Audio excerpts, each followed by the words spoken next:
అదేవిధంగా పూజ గదిలో ఆవు దూడ బొమ్మ ఉంటే చాలా మంచిది. సకల దేవతా స్వరూపం గోమాత కాబట్టి ఆవు దూడ బొమ్మను పూజ గదిలో ఏర్పాటు చేసి ప్రతిరోజు కూడా దానికి అగరబత్తులు చూపించడం ద్వారా విశేషమైన ప్రయోజనాలు సిద్ధింపజేసుకోవచ్చు. అదేవిధంగా పూజ గదిలో పసుపు అక్షింతలు ఉంటే చాలా మంచిది. అక్షింతల్లో పసుపు కలిపి ఒక డబ్బాలో పోస్తే వాటిని పసుపు అక్షింతలు అంటారు. పసుపు అక్షింతలు అంటే లక్ష్మీదేవికి చాలా ఇష్టం కాబట్టి పూజ గదిలో ఖచ్చితంగా అందరూ పసుపు అక్షింతలు ఏర్పాటు చేసుకోండి.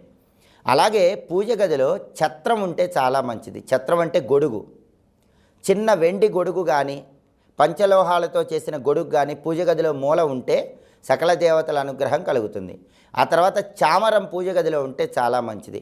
భగవంతుడికి ఉపచారాలు చేసేటప్పుడు చామరంతో వింజామర వీసినట్లు అలా వీస్తారు కాబట్టి చిన్న చామరాన్ని పూజ గదిలో ఏర్పాటు చేసుకుంటే సకల శుభాలు కలుగుతాయి.